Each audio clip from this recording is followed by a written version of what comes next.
everyone to the another insightful session of the Wealth Builders Masterclass series.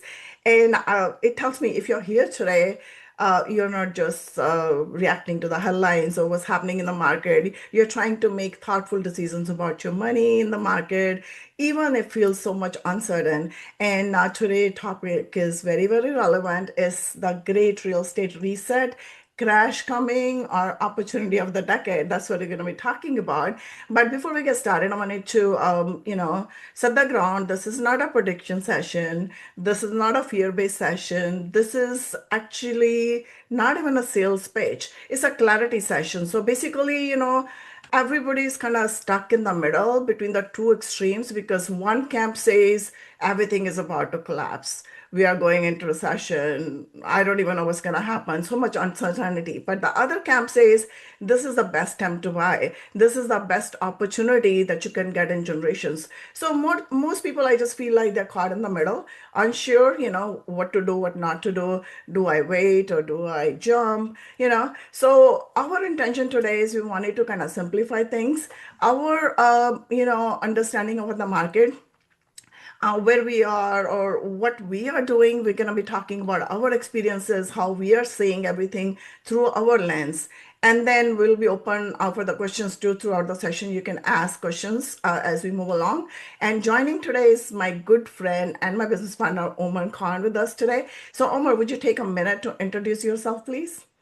Wonderful. So, hello guys. Thank you, Venkiji, for hosting me. I'm very grateful to have Venkiji as my partner. We have done multiple transactions together. I'm Omar Khan. I'm the founder of Boardwalk Wealth. We're a multifamily sector specialist. All we do is multifamily acquisitions, developments. And lately, in the past year, we've done a lot of repositionings, restructurings where this crash everybody keeps telling you about or they're fearful about, we've capitalized on it. And we've done about 2,000 units. We've taken from lower to middle market sponsors and syndicators, packaged it up for an institutional partner, handed it off to them. But happy to get into details, but none of this would be possible if I didn't have excellent partners like Minky and a great team around me. You'll get to hear more, know more of them later on. But none of this is possible without this ecosystem. No one person can do all of this work themselves.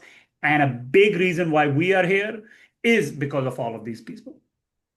Thank you so much, Omar. So before we get started, I'm gonna share a small little disclaimer, if that's okay. Let me know when you can see my screen. So this is our small little disclaimer. Let me see if I can go full screen from the current slide. So this session is strictly for the knowledge sharing purposes, and it should not be considered as a legal accounting or investment advice. So this session does not represent an offer to sell or a solicitation on an offer to purchase an investment or security.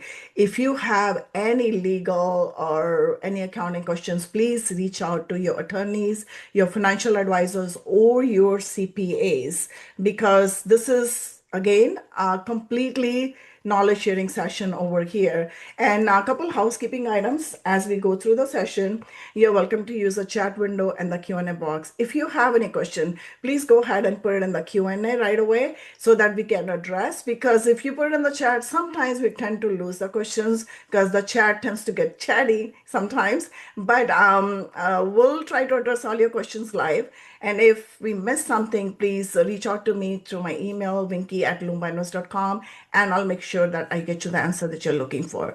So welcome again, Omar. Super excited for this session. So let's start with this, where we are actually today in the current real estate cycle, and, based on the fundamentals, then the headlines, what we are seeing, there's a lot of noise.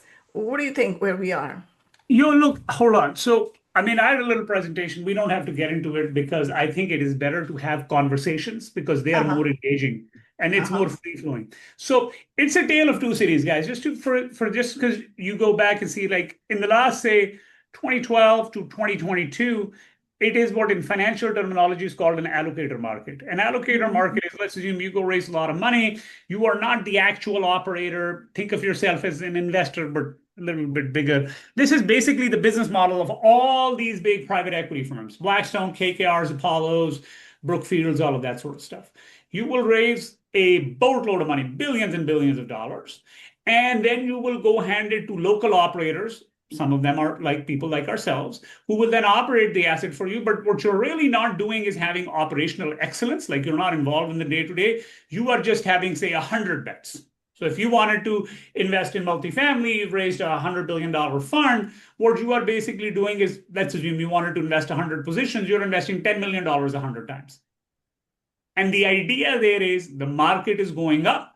So whatever you invest in, that's totally fine. The market's going up. And that was a great business model for very long. Because look, even if you screwed up, you could sell and you could make money, which is basically what the vast majority of syndicators and private equity firms were doing. And it was a great business model because think about it. If you spend any money on operations, that's basically a cost center. You could have taken the same amount of money, hired more marketing and advertising people, and nothing wrong with that. Everybody needs that, right? You could hire more business development people, raise more money, do more deals, make more fees, make more profits. Now, but that is not reflective of reality because somebody somewhere down the road has to go operate these things. All this stuff that you keep hearing from all these syndicators and people, passive income, make money in your sleep, you just show up and money starts falling from the sky. That is not a reflection of reality because somebody somewhere has to go do the work. Everybody can't be a leader. We need some followers as well. So, as the Fed has now started raising interest rates in the last 3 years, they're on the tail end of that with rates going down. What is now resulting is these basically people that have no way to operate. There's a lot of equity stuck in projects, and now we are going back to an operator model where you Mm-hmm. need to partner with thoughtful operators that are boots on the ground, that are not spread thin out, that have specialty. So somebody that just does multifamily, somebody that just does hospitality. That is literally what they eat, live, breathe, sleep. Those people, while everybody's suffering in the bottom end of the cycle, those people have a higher chance of surviving and prospering. So yes, while we are at what seems to be like the cyclical bottom of the cycle, and lots of people have lost money, are losing money, or some combination of that. The operators that have great asset management, that have financial sophistication, those are the people that are prospering now. And to give you some context, our team has acquired and handed off to an institutional partner over 2,000 units that we selectively acquired from syndicators. And some Mm-hmm. of these are household names. We just can't say it because we signed NDAs. Mm-hmm. So we acquired their assets, their equity got wiped out. We sourced an institutional partner, and now we've handed it over to them. There are some very big name syndicators out in the Sun Belt that are continuing to do projects where their projects they're buying at prices from 2 years ago. So you have to be very careful in understanding that we're at the bottom of the cycle, and even some very big household names, they have a lot of skeletons in the closet. But you can't go ahead in life by looking in the rear view mirror. So you have to go ahead and see, okay, there's a lot of distress. When a lot of people say the sky is falling, there's a lot of distress, they kind of stop there. I think that's the wrong way of looking at it because, okay, there's a lot of distress. You know that. How do you position yourself to take advantage of that distress? And the positioning, because there's always a rebound, guys. That's This true. is the time of business cycle. So that rebound, that is where operators like us are doing very well for ourselves. So we're at the bottom of the cycle. This is a business cycle. That's just the way things are. And the rebound is now happening with interest rates going down, supply dwindling, fundamentals improving. In fact, we are seeing positive lease trade outs. To give you some context, I live in Dallas. I love Dallas, but Dallas is not a good market to invest right now. We are seeing positive lease trade outs in Atlanta, Orlando, Jackson, and parts of the Midwest. This basically means that the leases we are signing now are higher than the leases we signed a year ago or 6 months ago. In Mm-hmm. Dallas, this is 27 straight months of negative or sideways rent, which means rents have not gone up for Mm-hmm. 27 straight months. Think about that. So, Mm-hmm. risk management, but an operator focus, that's going to help you prosper in this coming up leg because the up leg is coming and it always comes. I mean, we are already seeing pricing for assets that is, you're like, wow, you buy this, you made your money day one. You walked into a deal and you made money. Okay, so let me ask you this. You said you work with the big syndicators, that's what you use the name, and also some big household names. So these were like established operators or the big household names. So what could they have done better or what they did wrong that you had to come in and rescue some of them too? Because why couldn't they think that there's an option for them to pivot too? Because we are pivoting ourselves as well to multiple opportunities or Yeah, multiple deals that I am on with, because we are not just going whatever our business plan was, we're tweaking our business plan yeah. to make it better so they can stay strong in this market. So in your opinion, or what have you seen with these operators, what they missed on or what they could have done, and then you didn't have to come and rescue them? Well, I first mean, of all, one example. yeah, look, just for some context. Now, you have to put this into multiple buckets, okay? Mhm, One is that somebody is a very good, thoughtful operator, but mhm, wrong place, wrong time. That can happen to anyone, okay? mhm, That's just part of doing business. Anybody that tells you that they've been in business for 20, 30, 40 years, they've gone through multiple cycles and they've never had a loss, I am telling you right now is lying to you. mhm, There is not one person, Warren Buffett included, by the way, mhm, that has not taken a loss. So just remember, there are very many thoughtful, good, solid operators and teams that were just wrong place, wrong time. mhm, Okay? That can happen to anyone. mhm, There are also many big operators that are basically marketing machines that never had a good operating team.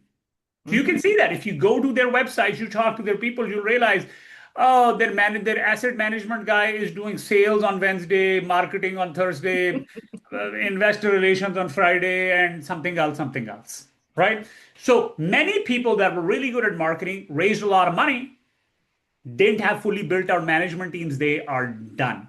And mhm, lastly, there is a bucket of both of these good, thoughtful operators, but also operators that aren't necessarily very good.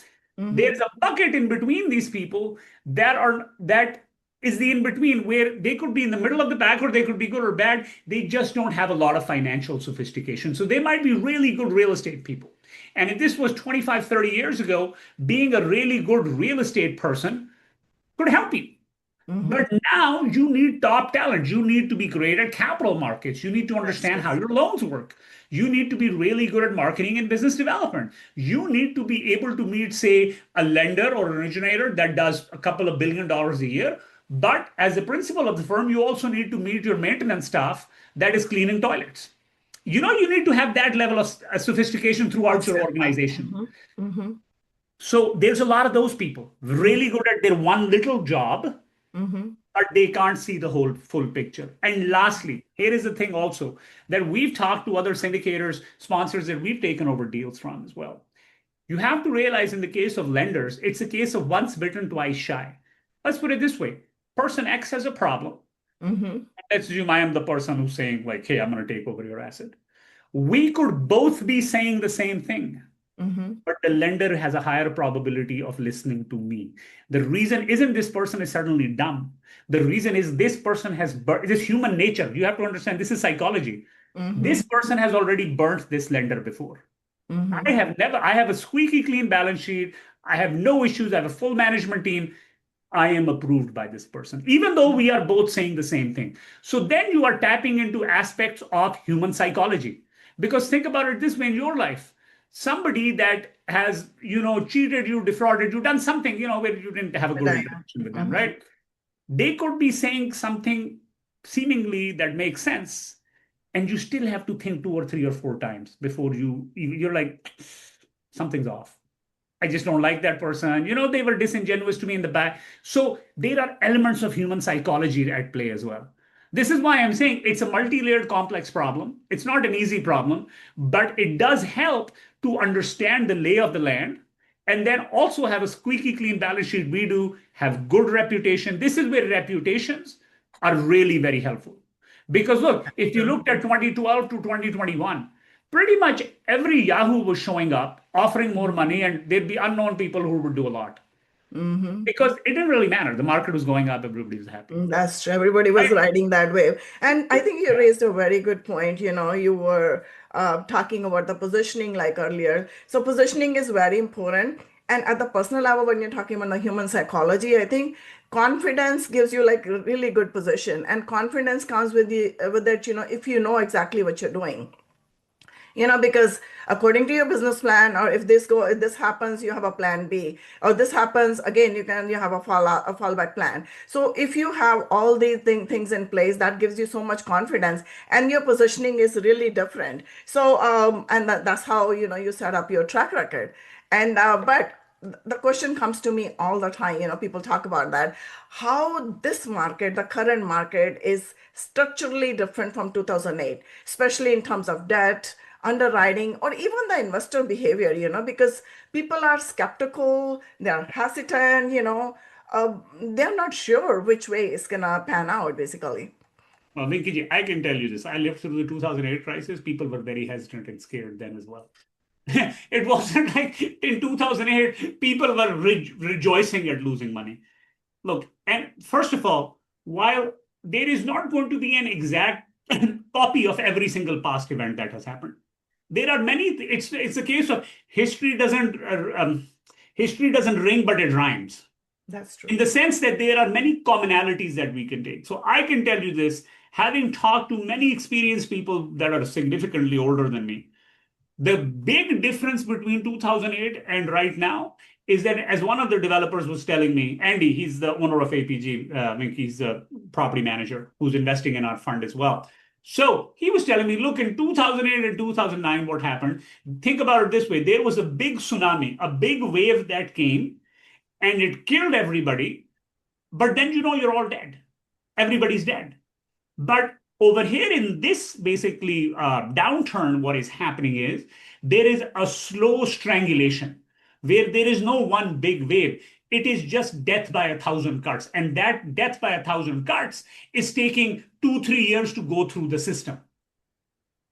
But in both cases, what is happening is investor sentiment is very down. Because Mhm. look, obviously, if you've taken a loss, you're kind of a little wary and you're double-minded. Investor sentiment is very down. But in similar cases, GFCN over here, the thing that is helping some particular group sponsors prosper is that they've got a good reputation, and they are, because they have financial and operational sophistication, they are able to figure their way out of a problem. Everybody is in a problem, but it is how do you respond to that problem, That's and true. then do you have a track record of actually saying what you can do? Because I can tell you the amount of lender conversations I've been in where there's another counterparty, they are saying something exactly something similar to what I'm saying. Mhm. They do not have a track record. They are not approved by the investment committee of these lenders. Therefore, whatever they are saying is being discounted. Similarly to me, look, as an example, if I show up and Blackstone shows up, the lender is going to go with Blackstone. It doesn't matter what I say. Mhm. So you have to understand that reputations matter, Mhm. track record matters, financial Mhm. sophistication matters, and then understanding how loans work, but also understanding, okay, what are the pressure points of various counterparties? How do you address those? Because Mhm. everybody says, oh, I want a deal. Great. Nobody's going to hand it to you.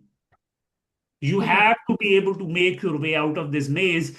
Nobody's going to get 100% of what they want, but as long as you and some of your counterparties get 80%, that's a good deal. Mhm. So I'm going to ask you a very blunt question here that a lot of people are thinking too at this time. So do you think, are we facing a broad market crash, or is it a selective reset where only certain deals and operators are being kind of repriced, I would say, or kind of restructured? I think it's selective. It's not a broad market crash. Hmm. In the sense that, let's put it this way, good quality. Again, I can't plug one of these funds that we are doing, so I'm going to talk in Hmm. generalities. Hmm.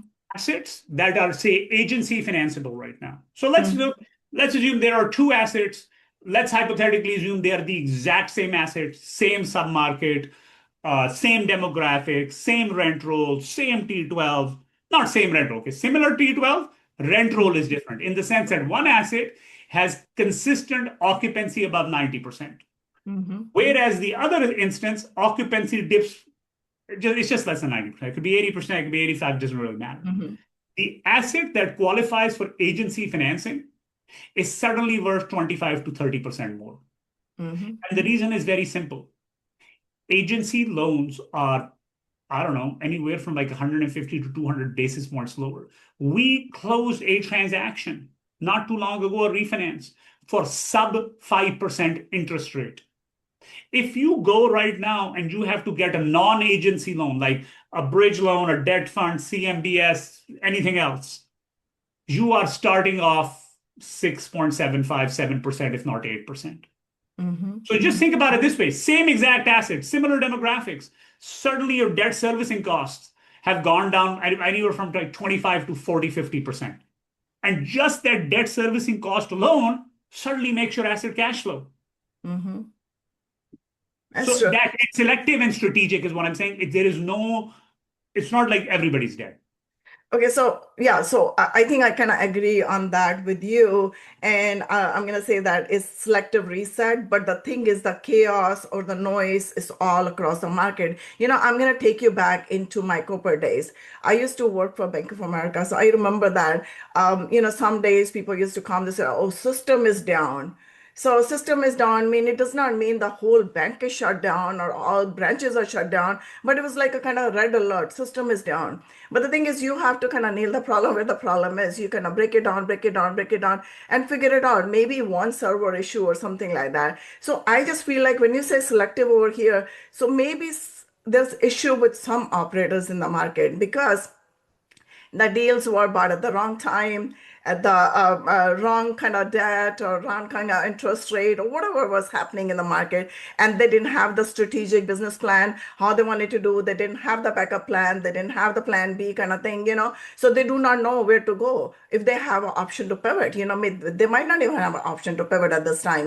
So they're kind of stuck. So, but that does not mean that it's kind of, across the board is the same thing. So I kind of agree on this selective reset. Yes, it's there, but the percentage could be higher, but it's not all across every market or the sub-regions. So let me ask you this another question, what role have interest rates truly played in exposing this risk, and were those risks already present before rates moved up?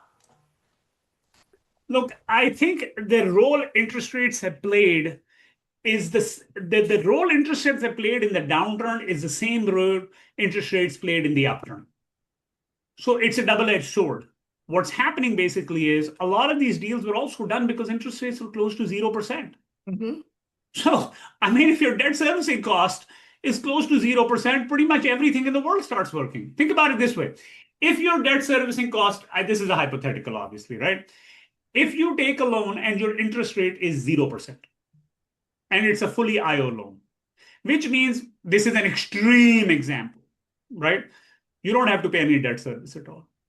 Well, technically, you should take all the debt in the world because you should pay $0 and any cash flow you make is worth any amount of cash flow you make is worth more than $0. Well, we Mm-hmm. also, so this is why when interest rates were really low, it spurred on a lot of transactions. Mm-hmm.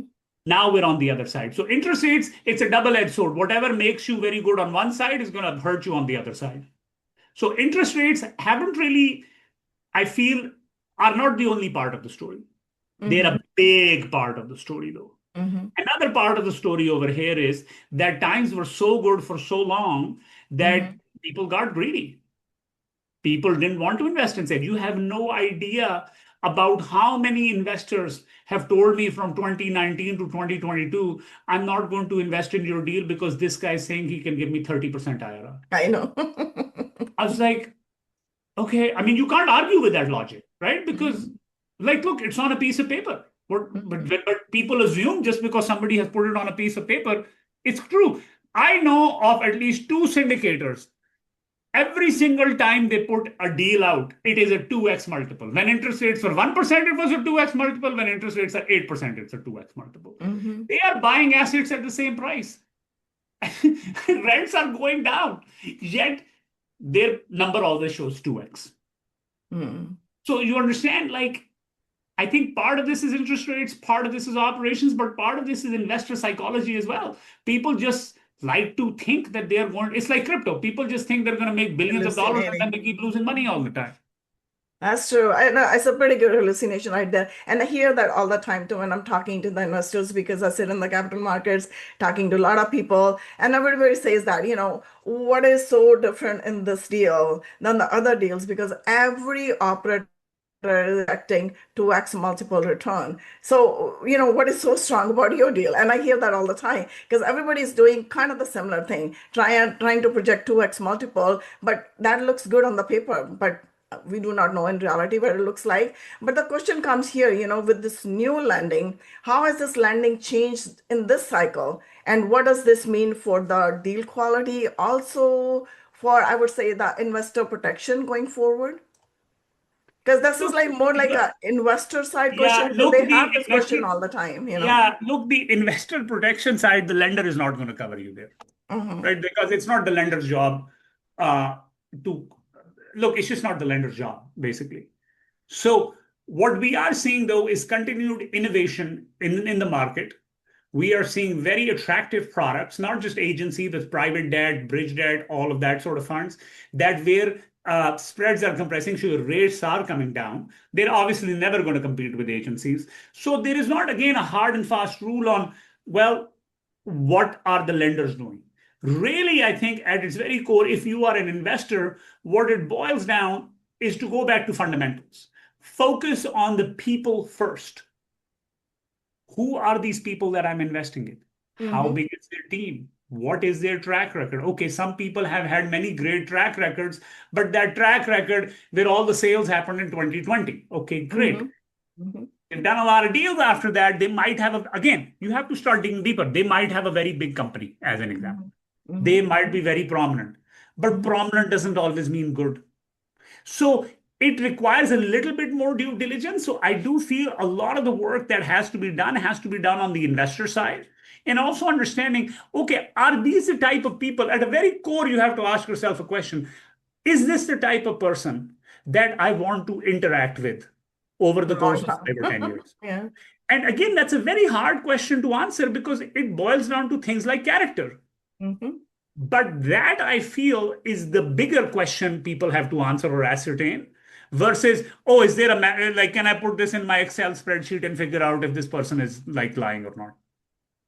And how can you do that? That's what I wonder, because That's, it look, takes it take years to build relationship, and that's very, yeah, very close to my heart. I was on this podcast the other day with Brian, and that's what we were talking about, how it takes years to build the trust or relationship with somebody. And then it's not just like blindly you like somebody or you just heard somebody's name and then you just run with it. And then sometimes, you don't get what you see. That's the other thing. And it takes long time to build a relationship because whenever you're getting into a deal, you're just marrying that person at least for 5 years if it's one deal only, because the deal is just like always 3 to 5 years, sometimes 10 years too. So you have to pay attention to that. And then the track record, I'm going to highlight here, Omar, a little bit. Track record is not just the real estate track record. Like somebody 100%, put it in the deck. Oh my God, there goes, 100%. 20 deals, 5 exits, or I have returned this much money. That's not a true track record. The true record is just looking at their life, look at their trajectory, how they've been working in the past, whether they come from the corporate environment or whatever environment they're coming from. How did they act or react in that space? Because all of a sudden the things won't change if you change the Yes. industry. You're going to keep on working the same way. If you're a problem solver, you're going to be problem solver all your life. So some people are, they're just looking at the problem. Oops, okay, I'm gonna victimize myself. I would say there's like average is higher, if you compare kind of apple to apples. So you have to pay attention to the complete track record, kind of have a holistic picture, how this person is acting, reacting outside of real estate too. And that's gonna give you a little bit true picture. So the other question that, go 100%. ahead. I just want this is so good, guys. In fact, you were recording this, right? Yes. You should emphasize this and slow it down and go back and listen to this again. Guys, I can tell you this right now. I'm a fourth generation entrepreneur now. I can tell you this that all the people that are flashy, I don't care what line of work they are in. Okay? People that are flashy, people that are will tell you or with their actions show you, look how nice I dress, how big of a house I live in, the nice car I have. That type of person, or the person that's always bragging about how humble they are. Look, I'm so humbled to be humbled, right? Please, as a course of life, whether you're investing or just social life, stay away from these people on both ends of the spectrum. People that are always bragging, ostentatious, everything is shiny and nice all the time. And also people that are this fake humble, right? We're like, oh my God, I'm so nice. These are all people you should just not just in investment, just generally stay away from these people, because here's the truth: there is no business. In fact, there is no any sort of long-term relationship. Forget about business. Look at your relationship with your partner. Look at Mhm. your relationship with your best friends. Look at your relationships with your work colleagues. The relationships that are good, meaningful, just solid relationships in our life, they're not always up, there's And down, there's down. up. Mhm. But the fact of the matter is that when you're in that relationship, whether times are good or bad, people, the other party doesn't have to like you, but they have to know that you are in that relationship together. Mhm. That's so And true. it's both give and take. It's a two-way street. It's not like, oh, you just take. No. It's a give and take. That's true. And that's true. And then you pivot, to keep that relationship going because it's meaningful to you. It like, I think Angel added in there in the chat, she says, but you generally do not know how someone truly is until stress and road bumps, 100%. diversions 100. happen. That's a true statement, but you don't even have to go that far if you had the holistic picture to begin with. Like I'm saying, if you look at their whole life trajectory, where they're coming from, how they've been acting, reacting all along outside of real estate, you will have some insight into it. So let's talk about, But yeah, hold on, one more thing. right, You're right. There is no foolproof mechanism. Okay. exactly. If you are looking for an Excel formula to put in a sheet, it does not exist. This is life. So you have to take inferences. How Hmm. do they talk? If they are too overly nice or too overly ostentatious, just stay away from people on the extremes. That's so true. I know there has to be something called vulnerability. So you have to a little Yeah. bit vulnerable, to be like to be true character or a true person, true to yourself. That's the way I look at it. So the person who's always, good to you, whether it's good, bad, ugly time, whatever the time is, because they're true to themselves. They know who they are. They are confident within themselves. They like that's where the positioning comes. And that's what your positioning is. That's what your branding is. So when something wrong goes, still you don't, get like, worried because you know that you have a backup plan, you will pivot. So let's talk about, what type of deals are under most pressure right now, and what are some of the common mistakes that you're seeing in the current market that people are making? So I think the deals that are, at least from the ones we've seen, the deals that are most under pressure right now are deals where the occupancy is not stabilized. Because Mm-hmm. again, look, you could buy at the wrong time, do everything, whatever. As long as your operations are manageable, it's not like you will be saved, but you have the option or the ability to get saved. You know what Mm-hmm. I'm saying? Because look, when you're in a hole, you have to the first step is you have to stop digging deeper. Mm-hmm. So the deals that are most under stress are non-stabilized deals. Number one. Number two, older vintages are suffering, but it suffers from sub-market to sub-market. But I do think a lot of syndicators, especially syndicators that were sort of like one, two, three, four people teams, or a syndicator, which is not really a team, it's a bunch of like five different people coming together from various, like somebody has a job, somebody is this, somebody is that. Yeah, those teams are having a very hard time. So guys, look, while it's a team sport, it is still a business at the end of the day. What you can't be doing is going to, again, no offense, but you can't be going to your IT job, your bank job, your finance job, then doing this in the meantime during your lunch break. And then your other partner is an IT or a doctor, and they're doing it in their free time. This doesn't work like that. Mm-hmm. It did work for a little while, Mm-hmm. but now you're seeing the results of that. So deals that are not stabilized, that are typically older vintages, but that depends on the submarket, and Mm-hmm. mostly deals that are being run by these syndicator groups. And again, I hope I'm not offending anyone from these people that go to all these mentorship groups. It is Mm-hmm. important to have mentorship, but then you have to take the next step. You have to get coaching. Look, LeBron James gets coaching. Michael Jordan gets coaching, Mm-hmm. but then they also go do the work. Right? Mm-hmm. It's not like they just keep going to their coach and that's how they won the championship. That's true too. Yeah. I agree on that. So I know we've been talking to a lot of, institutional investors and the family offices because we are in the middle of a deal, you and me. So, after talking to these people, I would like to hear your perspective. what are you seeing? Where is the institutional or the family officer capital actually moving today? And what patterns can like people like us or individual investors learn from that behavior? So, look, in my conversations, number one, a lot of family offices and even institutional people, they have taken a lot of hits in multifamily. Mm-hmm. But the smart, really sophisticated investors, they are now exploiting all of this distress and heavily, heavily, heavily investing into real estate. But again, it's very selective. Where they're basically now focusing more on is the quality of the manager and the asset Mm-hmm. management team, whereas earlier it was just look at the deal. So really heavy focus on the team. This is why folks like us are prospering right now. Because when you Mm-hmm. have a very high focus on the team, the dynamics of the team or the track record and background is, that is their real true focus.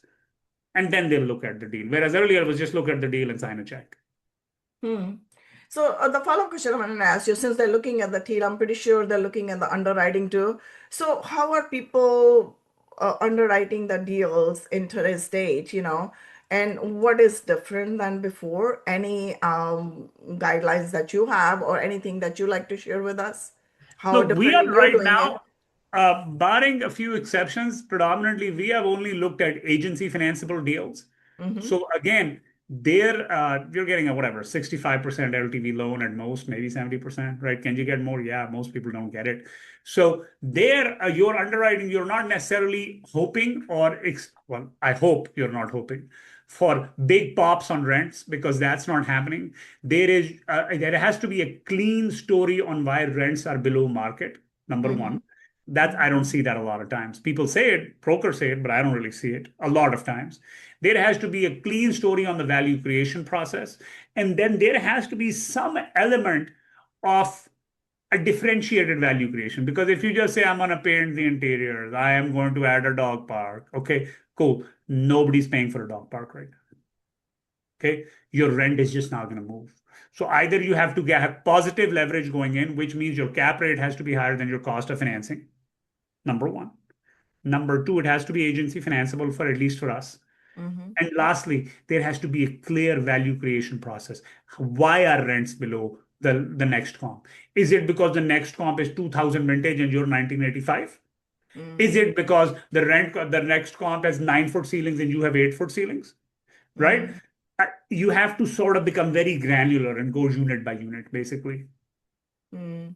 So Angel says, I'm still seeing people underwriting with huge rent increases, with inflation still double digit. That's going to be very, very hard to achieve. And that's what exactly you're saying. Angel, I don't know where you're living. We're not seeing double digit inflation, but unless you're in Venezuela, which I would feel very sorry about.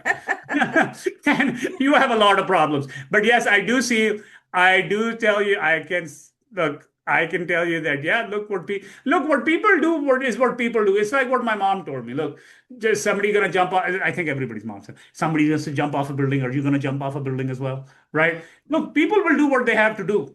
We have to focus on what we can do. Mm. That's true. I mean, those are good points. I'm thinking about the investor perspective, if investors are sitting on cash, which I see that, they have the money, they want to stay on the sidelines. So what are the real risk of waiting too long versus deploying capital thoughtfully in this market? I say that, or I'm going to share this Warren Buffett quote over here, because he said that, when people are fearful, it's an opportunity, it's a window of opportunity, basically. You get greedy, right? So, but at the same time, you just don't want it to be get greedy just for the sake of getting greedy because everybody's fearful. So, what cautionary steps you will recommend to the investors over here in this market? Even though we figured out this is like kind of a selective reset, it's not all across the board. Then market is bad. We can still find good deals, but still, as a cautionary step. What do you think? Look, first of all, there is inflation. We obviously know this. Now Yeah. we can debate whether it's double digits, triple digits, single digits, whatever it is. There is debate. So there is inflation. So your purchasing power of your money is declining. That is a harsh reality. That's just the way things are. We don't Mm-hmm. have to like it, but they exist. Now, Typically in your money market funds, you're getting anywhere between 4 to 5, maybe 5.5%. So Mm-hmm. that's kind of your high water. That's not high water. That's your threshold. Hey, I Mm-hmm. have to be generating this thing at a minimum. Mm-hmm. So as an example, when you are thoughtful in your allocation, you then have to realize, okay, what is a good enough return for me? Mm-hmm. So in my case, a good enough return for me, and I'm purely talking about myself, is 12 to 15%. That's good enough for me. I don't really have to shoot for the moon. 12% is totally fine. You might say it's 20%. You might think somebody might say it's 8%, right? Everybody's different. But you Mm-hmm. have to understand when your money market fund is yielding anywhere between 4 to 5%, at a bare minimum, you have to be going above that. And you should add, look, if you're in an illiquid investment like real estate, you need to double that at a bare minimum, if not triple that. Mm-hmm. Mm-hmm. Because otherwise, you can just keep your money in the money market fund. It's fully Right. liquid and you get 4 to 5% a year. So the way I Mm-hmm. look at it is figure out what is a good enough deal. Because everybody says, I want a good deal. Mm-hmm. But when you're trying to chase your trail, trying to get the best deal, you might overlook very quality deals that in the long run would be a better fit for you. Mm-hmm. So how should investors evaluate sponsors, operators, or the opportunity itself, than before in today's market? I think part of the evaluation process is always the same. See how they present themselves, the way they talk, not just what they talk about, but the way they talk. See, like, observe them, ask them questions. But at the end of the day, guys, you have to understand investing in it of itself is a risky endeavor. Every investment, I don't care what it is. You could go buy a treasury bill, Mm-hmm. and if the government basically significantly reduces the interest rate, your Mm-hmm. treasury bill is effectively worth less money. Mm-hmm. Sorry, increases the interest rate, right? Increases. So, Mm-hmm. right, it's an inverse relationship. Mm-hmm. So, investing by itself is inherently a risky venture. Now, what Mm-hmm. you and I just have, or anybody that's making a decision has to figure out is what type of risk am I comfortable taking? There are some people, not me, I don't have this appetite, but I know some people that will double down on everything. Mm-hmm. I mean, there are 60-year-olds that I know, I think they're frankly gambling. Mm-hmm. But I mean, they're successful, so I'm not trying to say they're good or bad. That would be a level of risk that would is not something that I would take. But this is something that I have learned over the years. So you have to first of all understand yourself. What is an acceptable level of risk that you are willing to bear? Your And risk what in appetite. and Mm-hmm. within that risk appetite, what is an acceptable level of return you are willing to bear? Because if Yes. your risk appetite is more than me and my risk appetite is not that much, then you will swing for the fences. I would much rather take a low but consistent return over a lumpy but higher return. But that's me. Mm-hmm. You could be a very different person. So you have to match your personality to the types of things you're doing. Mm-hmm. Like I Yeah. say all the time, in real estate, you gotta have a couple things. One is you need to have the risk appetite, and the second is you have to have the patience too. Because, when you're patient, you're making the right decisions as well. So, what signals indicate that the market is stabilizing? Because we do see interest rates coming down a little bit, and it's gonna maybe just keep on resetting. So, what signals matter at this time the most? Look, I think as an operator, I don't think there is going to be an all clear signal like all the green lights are turning on and you're good to Mm-hmm. go. Mm-hmm. For us, basically, what we're looking at, what is the basis? So I think Angel asked a question there, and I think I'll link it to that because I think it's Uh-huh. important. The question is, uh, like, because of printing of money, it will devalue the dollar more, which is going to hit Class C demographic the most. So, do you feel we should be looking at the resident demographic differently, as in like trying to determine their economic resiliency in various conditions? Mm-hmm. Angel, ideally, yeah, but unless you're going to manage two homes for the rest of your life, there is no way for you to programmatically run a resiliency exercise, at least that I know of, on all of your residents. Like, I mean, we manage a couple of thousand units now. I think our entire company would ground to a halt if we had to run qualitative analysis on the economic resiliency of all these residents. That being said, I do feel that basically investing either in quality assets, which means you're going up the value chain, that is one way of solving this problem. It doesn't solve it, but mitigates that problem. Another way Literally. of looking at it is what is the basis you're acquiring it? So you could acquire something that's Class C. But think about it this way. If I can go to Atlanta and acquire Class C assets for 30,000 a unit, I mean, I'm assuming they're 70% occupied, then in a couple of counties that I know of, right? It's obviously not a sweeping. Yeah, the dollar could continue devaluing and I'm Mm-hmm. still going to make money. So I think it's very case by case, investment by investment basis, as opposed to there's an all clear signal. But yes, you either go up the value chain, or if you want, or if you can't, or do not want to, or some combination of these, then it all becomes a basis play. How cheap can you buy something for? But that's it. There is no other way to do this. Now, as you have more sophistication, maybe you have bigger pools of capital, what also starts happening is tax mitigation strategies, all of that stuff. But that's a very different type of argument. Mm-hmm.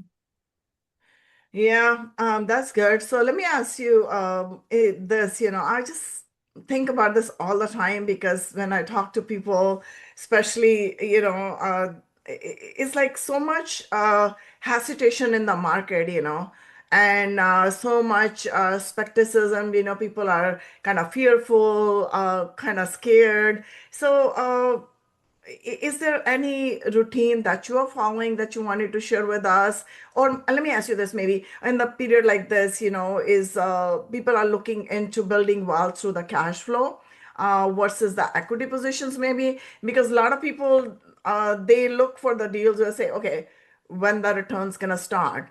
Because like, okay, I want to have the cash flow first. I'm not sure I have that much trust in the equity position anymore. Any thoughts regarding that? First of all, if you don't have confidence in your equity position anymore, you should not even be investing in that transaction. Because think about it this way, if you invest $100 with somebody, and let's assume they're giving you 8% a year, it is going to take you, just go 100 divided by 8. It is going to take you 12 and a half years just to recover your principal. Mm-hmm. So if you are not comfortable with your equity position, again, I'm not saying don't have cash flow, okay? I'm not saying that. Do not invest in the deal because no amount of cash flow is going to help you if you lose all your money. So, number one. Number two, I understand the hesitancy part, but you have to understand that investing by itself is somewhat of a risky endeavor, and we are at the bottom of the cycle. And this happens all the time. Think about it. People that lost their money in 2008, but then they started acquiring assets in 2009, 2010. Have you ever heard those people complain? I have Mm-hmm. yet to meet a person that invested in 2010 who is complaining. But I can tell you that when they invested in 2010, how psychologically difficult it was to invest because everybody's running for the hills, right? And that's where the Warren Buffett quote comes in from. Be fearful when others are greedy, but greedy when others are fearful. So just realize that you have to invest. If you stop investing, you die. There is no conceivable way in no environment that I know of where if you do not invest aggressively, you are going to get ahead. You cannot save your way to prosperity. That does not exist. Austerity does not work. We have tried this on societies and we've tried this on people. You have to constantly aggressively invest and you Mm-hmm. have to keep doing it and you have to dollar cost average and you have to be diversified. Constantly keep doing it, invest with the right people. And I know this sounds really boring because there should be like some magic pill that I offer and then we all make money. Trust me, Yeah, guys, if there yeah. was a magic pill, I would have taken it. Vinky G would have taken it. A bunch of these other people would have taken it, and I'd be flying in private jets everywhere.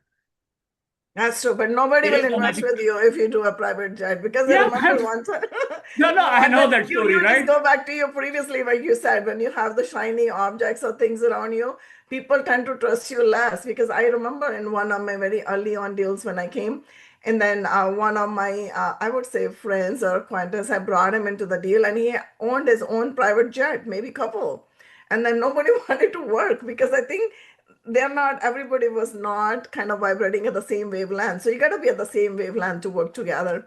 But just a little pivot there. I'm sorry, I have a really bad throat and really bad cold. I can hardly talk today. But I wanted to ask you this question. This comes to my mind all the time now, everyday kind of thing. If you're positioning your capital today in today's market with like, 3 to 5 year trajectory or 7 year horizon, like we are doing 3 to 5 years, how would you think differently you know, than the other investors around you, so that you're able to, avail that opportunity that is in front of you. I would Excuse be, me. so I can tell you what I'm doing. Look, I'm Uh-huh. continuing to invest in multifamily. That's the biggest allocation of my net worth. Uh-huh. Continuously doing that, but being very selective in the opportunities that I invest in. And a lot of this is tax write-offs. That really helps. But also being very laser focused that the opportunities that I'm investing in are agency financeable, they cash flow. Not, I don't really concern about cash flow, but what it tells me there's positive leverage. Okay, that's what I'm more concerned about. And there is clear upside, and I'm mostly in markets that are primary or secondary. And secondary, I mean, it's right outside of a big city, right? So it's kind of like part of the primary market. I don't really care about tertiary markets. I don't really go there because getting in is very easy. It's like Hotel California. You can check in anytime you like, but you can never leave. So getting in is very easy on these tertiary markets. Getting out is a big problem. I mean, we're seeing this. Look, I live in Texas. We are seeing this in markets like Killeen, Waco. Everybody thought, oh, everybody from Dallas is going to go there. Mm-hmm. Yeah, everybody bought deals. Getting out is a pain in the ass. Mm-hmm. So invest in safe, stabilized assets with positive leverage. Aggressively continue to invest. That's what I'm doing. Okay, so I'm going to ask you one question that everybody asks everybody. So, what is in your crystal ball? What do you see in your crystal ball? The future, especially 2026 now, because I think a lot of operators I hear and the people that I'm working with too, we are thinking maybe there'll be time for us to exit few of our deals. So, what do you see in your crystal ball? How it's going to pan out 2026 and beyond? I think there are going to be, we are not think, I am already seeing, this is why I was in Atlanta, we're going up to New York as well. There are phenomenal opportunities right now and through 2026 to invest in Mm-hmm. multifamily. Mm-hmm. Phenomenal opportunities. But you have to be with the right operators and in mostly big markets, and they have to be agency financeable. But I do not think there is going to be a tsunami of sales happening in 2026. Mm-hmm. Sorry to break your bubble, Mickey. There might be refinances, but sales, I think, would be harder. I mean, look, you can always sell and take a loss. I'm saying sales with profits, Mm-hmm. right? Those are going to be, I think, a little bit harder in 2026 and not what people expect it to be. And like a lot of syndicators have also done, they've kicked the can down the road. They've extended and kicked the can down the road. I think that's about to end as well in 2026. And how about the demand and supply for the multifamily units? What do you see that in the horizon? Supply is going to dwindle We down and have guys, even right now, even in 2026, when there was record 50-year record supply, hmm demand was at an all-time high. Think hmm about it. Housing affordability is such a huge problem. People can't afford houses. Where else are they going to go? They're not going to be homeless. hmm Housing affordability continues to be a big problem. Demand is through the roof. We hmm are eating our way through the supply, and in 2026, there's going to be very minimal supply. hmm And then Khalis is asking, how about the other asset classes? Do you have any insight into that as well? I would be the wrong person to advise as an operator because I just focus on my line of work. I'm not saying other asset classes are not good. It's just that if you need that advice, it would be best to talk to thoughtful operators in that line of work. Great. Thank you so much. And I'm going to open up for the questions. We have a few more minutes. If you have any question, please, this is your time. Go ahead and ask. If something is just like, going on your mind after listening to this whole conversation and you think we didn't answer or we didn't cover, please go ahead and put it in the chat or use the Q&A box. So while we're waiting, anything else you like to add, Omar? No, I mean, guys, this is a bit like, this advice is a bit like eat healthy, exercise, and have good relationships with people. Uh-huh. Not revolutionary advice, but none of us follow it. Or at least I don't follow all of this every day. But a lot of this is just focus on the fundamentals. Work That's with good quality, thoughtful people. Don't listen to the news. The news will tell you the world is ending, we're all dying, we all hate each other, and it's game over. thank This you. doesn't mean you never read anything, right? What I'm trying to Mhm. say is you have to understand there are opportunities in every market. Partner with the right, thoughtful people like Vicky G and I. Or there are many other people. I'm just giving an example, right? And just realize, just invest for the future. You cannot save your way to prosperity. You cannot be fearful. You always have to be cautiously optimistic. Mhm. Yeah, and then we'll share Omar's email address and everything when we put the recording out. Everything is gonna go there. And definitely, yes, you are welcome to contact Omar or myself regarding any questions. Everything is gonna be there for you guys with the email and also at the YouTube channel as well. So I do not see any more questions. One thing I want to emphasize, smart investors, they are not asking whether the market is good or bad. They're asking whether the risk is understood. Because like, you remember how I was saying earlier, it's the risk appetite, that drives you. So if you have the risk appetite, you're gonna see structural difference in the opportunity in the operators. You're looking at things a little bit different because you're gonna be always looking for the thing that's gonna align to your personal goals. So we try to cover everything. So there is no universal one right answer, but there's only one answer that resonates with me, and I'm going to tell you guys, it's called alignment. So you make sure that you align with the right opportunity, align with the right market. I'm sorry, right partners. Market is not going to matter at that time, because then the thing's going to happen the way you want it. I think there's another question Gurpreet added. When you think refinancing will be completed for you? Okay, we can take that offline, Gurpreet ji, because that's a 506B deal and we don't want it to discuss here at this portal. We can take that offline. And I do not see any other questions. And anything else, Omar? No, I'm very grateful for your time, everyone. If there's anything Minkiji and I could do, please reach out to us. We'd be more than happy to help. Yeah, thank you so much. And I wanted to leave you all with one grounded thought. Markets do not reward certainty, they reward preparation, patience, and perspective. So until next time, thank you everybody for joining us today. And thank you, Omar. It was such an insightful session. And we'll be back with another awesome guest next month. Talk to you then. Bye, Thank you. everyone. Bye.